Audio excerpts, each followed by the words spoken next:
Saiu o balanço da Vale e, olha, deixou muito investidor de cabelo em pé. De um lado, a gente vê um prejuízo bilionário que assusta qualquer um. Do outro, uma operação que parece estar mais forte do que nunca. Afinal, o que está acontecendo com uma das maiores empresas da nossa bolsa? Bom, vamos mergulhar nesses números para entender essa história direitinho. O número que estampou as manchetes foi este aqui, um prejuízo líquido de 3,8 bilhões de dólares só no quarto trimestre de 2025. É um número gigantesco e que, à primeira vista, levanta um grande sinal de alerta. Pois é, aí fica aquela pergunta, né? Como é que uma empresa com uma operação tão robusta chega num resultado desses? É um problema na atividade principal dela ou tem alguma coisa a mais por trás dos números? É exatamente isso que a gente vai desvendar agora. Para começar, vamos analisar a fundo esse prejuízo. É super importante entender o contexto para a gente não sair por aí tirando conclusões precipitadas.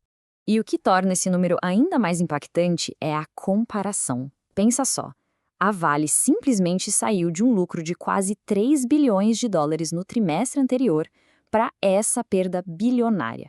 E se a gente olhar para o mesmo período do ano passado, o prejuízo aumentou mais de 5 vezes. Claramente, alguma coisa bem fora da curva aconteceu aqui.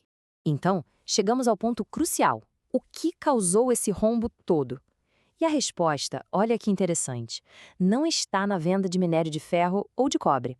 Vamos ver os fatores que a própria empresa apontou como responsáveis. E aqui a história começa a ficar mais clara. Os grandes vilões do resultado não têm muito a ver com a operação do dia a dia da Vale. A gente está falando de despesas com Brumadinho, de ajustes contábeis e de um impacto bem forte de impostos. São, na maioria, eventos não recorrentes. Ou seja, são situações pontuais que não fazem parte da rotina da empresa e que, em tese, não devem se repetir com frequência. E esse gráfico aqui mostra direitinho o tamanho de cada um desses fatores. Dá uma olhada. A despesa com impostos, sozinha, foi responsável por mais de 2 bilhões de dólares do prejuízo. O resultado financeiro contribuiu com mais 1 bilhão, ou seja, a maior parte do resultado negativo veio de questões contábeis e fiscais, não da extração de minério lá na ponta. Certo. Agora, vamos virar a página e olhar para o que realmente move o caixa da empresa, a operação. E aqui, a história é completamente diferente. Esse slide resume perfeitamente a dualidade do balanço da Vale. De um lado, tem um resultado contábil que foi, digamos, contaminado por esses eventos que a gente acabou de ver.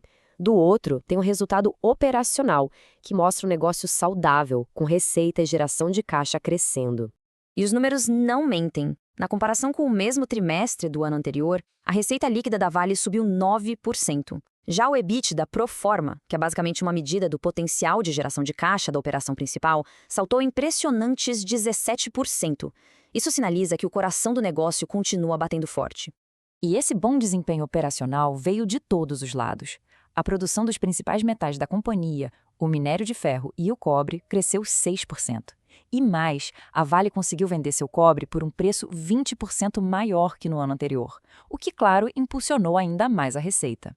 Um resultado operacional forte geralmente se traduz em uma boa saúde financeira. Será que isso aconteceu com a Vale, mesmo com um prejuízo contábil? Vamos conferir. E a resposta é sim, aconteceu. E esse número é a prova. A Vale conseguiu reduzir sua dívida líquida em 10% em apenas um trimestre.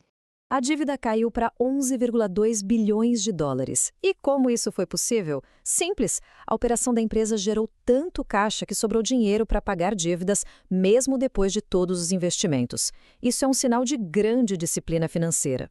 Com a dívida caindo e a geração de caixa subindo, o indicador de alavancagem da Vale melhorou.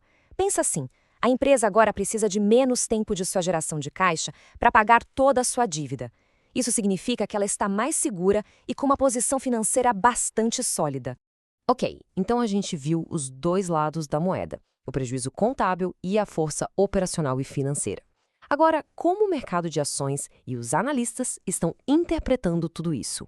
Olhando para o ano completo de 2025, a mensagem é clara. Apesar da volatilidade do último trimestre, a Vale entregou o que prometeu. A companhia cumpriu ou até superou todas as metas de produção e vendas que havia estabelecido para o ano.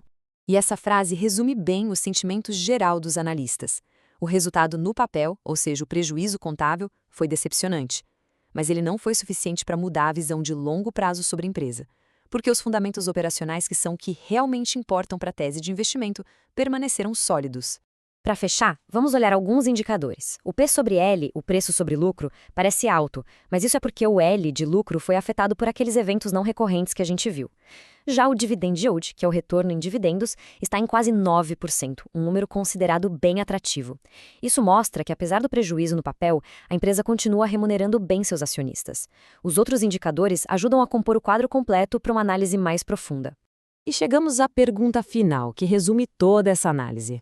O balanço da Vale representa um risco por conta da volatilidade contábil e dos fatores não recorrentes? Ou, ao olhar por trás do prejuízo, revela uma oportunidade baseada em uma operação forte, finanças saudáveis e um bom pagamento de dividendos? A resposta para essa pergunta vai definir a estratégia de muitos investidores para os próximos meses.